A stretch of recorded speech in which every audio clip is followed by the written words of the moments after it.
Welcome to 5 Minutes, your quick dive into the wide-ranging world of insurance, technology, and leadership. I'm Miguel Edwards, and I'll be your guide as we explore these topics that are transforming not just the insurance industry, but the business world at large. Along with sharing observations I've made over the span of my career in insurance, technology, and operations, I'll be chatting with some of the brightest minds in business and leadership. Whether you're a seasoned executive or a rising star, an industry expert, or just curious about how technology is revolutionizing insurance, this is your perfect spot for your weekly dose of insights. This is 5 Minutes. So now we got to talk a little bit about the technical element of this, because now I'm curious. So I've got this business question that I have.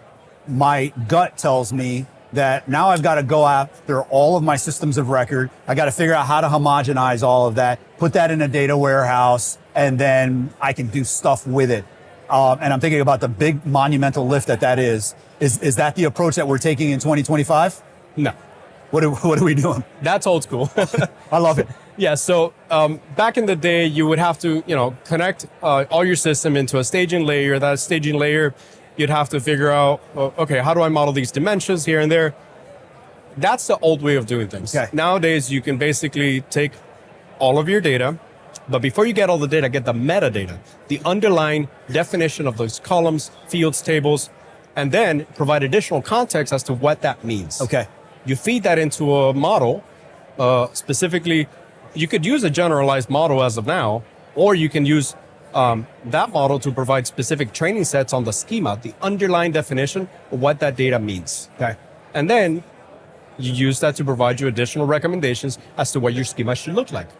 That alone takes away a pretty big chunk of the workload that you would have typically a data steward look into and define. That could be completely automated. You could use that. You could then use crawlers to infer schemas. Yep.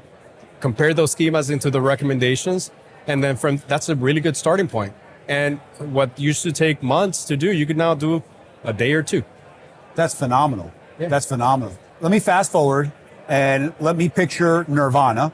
Let me picture the solution, whatever that is, up and running. What is the experience for the user? Because ultimately, how we started this conversation is business problem, right? Business value. So fast forward and user, what does that experience, what should it look like?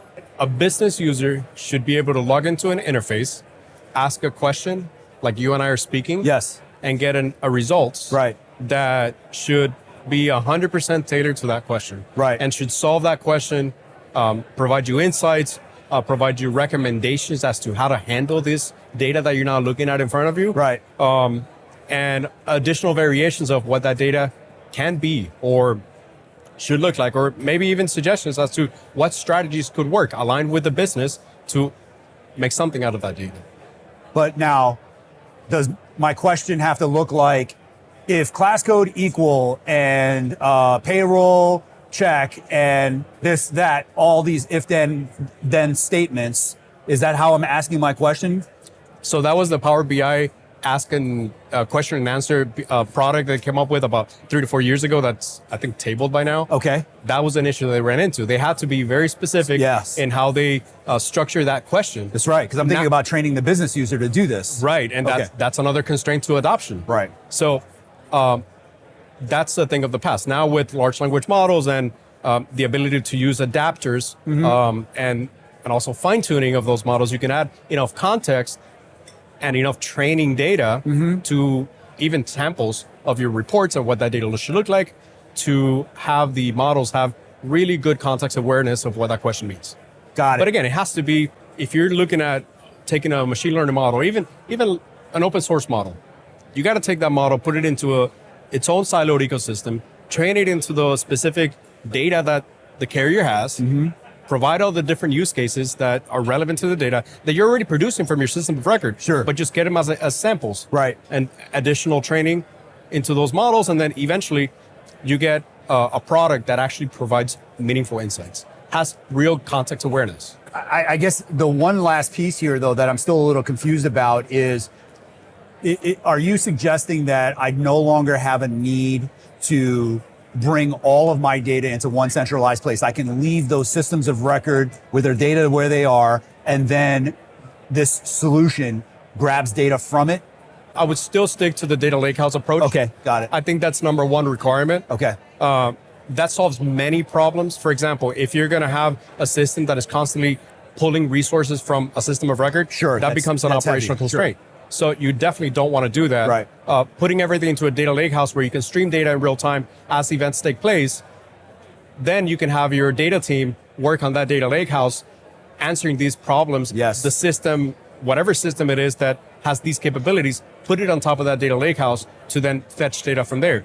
The data lakehouse also provides you the ability to create a vector store. Okay. And that is you got to create a vector store. Vector store. Basically, that's how large language models, you can provide real context by creating a RAG, retrieval-augmented generation pipeline. Got it.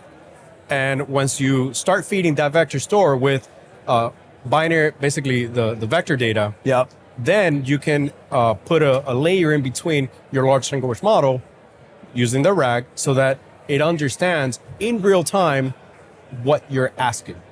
Thank you for joining this episode of 5 Minutes. If you've enjoyed our discussion, we'd love for you to share it with anyone else you think might find it interesting. Also, please subscribe on whatever podcast platform you're listening on and hit that bell to stay on top of the game with our practical 5-minute episodes. We look forward to seeing you again next week.